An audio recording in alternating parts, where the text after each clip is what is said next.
Some of you might be wondering how it is that some players are able to maintain top 100 leaderboard positions in every event they play. You activate all your boosters, use the best car that you have, and still you have a hard time improving your lap. Here I will list and explain 5 basic techniques that will improve your skill and consequently improve your lap times in Asphalt 8. These techniques will include cornering, knowing when to use long or micro/double micro drift, race lines, brake tap nitro, and speed tricks. Before I go in depth and explain these techniques, I would like to mention that there are other videos made by Tewdy and Mehdi that explain and demonstrate in detail how to properly use speed conversion with brake tap nitro and speed tricks. Links to their respective videos and their channels will be in the description, so please to have a look at them as soon as possible. They're both extremely informative, very well organized, and will give more of an understanding of the last 2 concepts that I will briefly mention in this video. In addition to that, I will be using video clips from my teammates and friends to illustrate a lot of what I am trying to explain. Any clip I use will have their channel/in-game name on the bottom left hand side of the screen. These tips I am going to mention can be applied to every track you race in the game. Hopefully, you will be able to learn and take from what I am going to explain, and you'd be able to apply it to your everyday racing. So let's get started. Cornering. I am aware that in Asphalt 8, it's not the most realistic of racing games, but certain race techniques that are done in the real world do apply in-game as well, one of which is cornering. In the game, each corner on each map has its own unique personality, and you need to understand the method which is required that will best execute that corner. Depending on the corner, you may have to long drift plus drift punch, micro drift, or just simply turn the car. Of course, each of these would depend also on the track that you're racing on. A simple rule of thumb is to keep in mind that when cornering in Asphalt 8, the closer you are to the inner wall of any curve, the better your lap time will be and the faster you'll become at driving the track. Yes, that might seem self-explanatory and quite obvious to some of you, but there are a lot of people that play this game that don't understand this concept, and it's necessary to mention. In the examples that I am going to show, notice how each corner is taken with precision. This minimizes the distance traveled around the corner, which would result in a shorter corner entry and exit. An important thing to note is that when taking these corners, ensure you do not touch the wall. If you do, it can result in marginal or severe speed loss and would throw you off the optimal line for that corner. When to use long drift as opposed to micro/double micro drift. There are some tracks that either long or micro drift will work well, but it takes some practice and experience with the car and the track you're driving on to know which is most appropriate to perform at any given time. A few named examples that I can think of are the first curves of Iceland, Rooftop Raceway, Tokyo, Rose of the Desert, Barcelona, and French Guiana. Now obviously I can't cover every track in the game, as that would be a waste of time considering each track has each of the same concepts applied to them. For the more advanced players, they are able to double micro around most corners that the average player would preferably use a long drift to execute. 2 good examples of this would be the first curve in French Guiana and Barcelona. For each of the tracks that I have mentioned, I am going to show you guys 2 ways in which these corners can be taken. Bear in mind the car of choice for each corner is most ideal as well as most frequently used and chosen to compete in TLE events or gauntlet racing.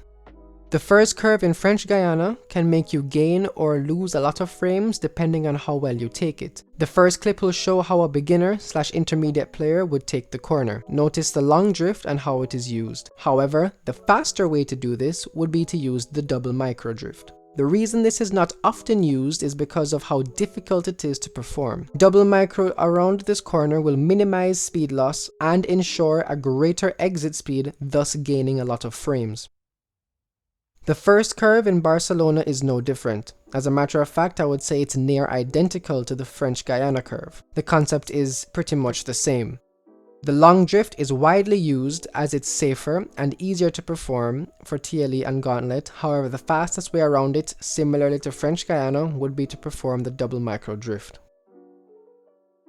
For other tracks that I mentioned, namely Iceland, Rooftop Raceway, Tokyo, and Rose of the Desert, I am going to compare the start to each track and different techniques that can improve your time and get you going around these tracks faster. When watching these examples, take note of how the micro, long drifts, and drift punch are used. The main idea, as I have mentioned, is to keep the distance traveled around these corners to a minimum, as well as to minimize speed loss. Remember, these concepts are the same, so watch what is happening, then try these techniques on each track in the game and learn which ones are best to use.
When it comes to Formula 1 cars such as the X2 and MP431, hardly ever will you need to long drift using those cars. They are simply too overpowered in cornering with micro drift when used correctly. But I am focusing on a more general understanding with basic S-Class cars, or any car for that matter, that the majority of you will have, so you can better apply the concept to your own racing.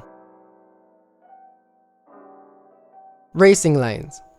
I feel as if this concept is most overlooked and easily taken for granted for advanced players. Many people want to focus on tricks and shortcuts without first understanding basic, fundamental principles of racing. Many tracks such as Area 51, Azure Coast, Ipanamena Showdown, Mirage, and Iceland all have corners that don't need drifting, or if any drifting at all, it will be very marginal.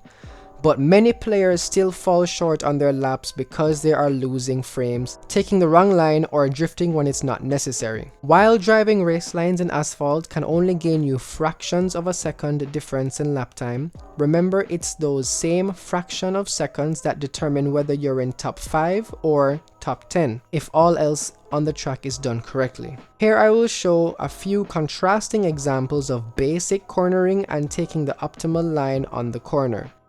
For any curve, the innermost part of the corner is called the apex.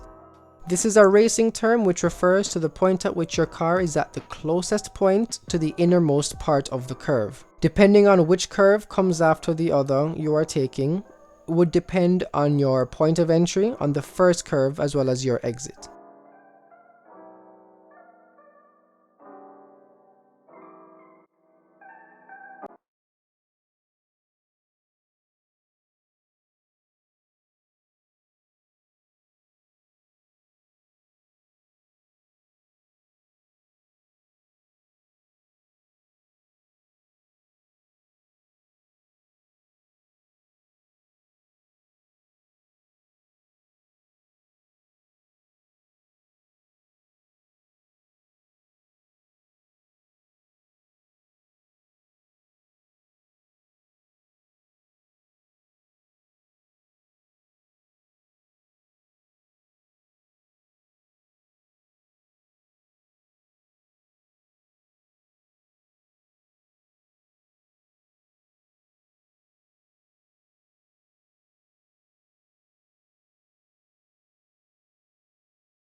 Brake tap nitro.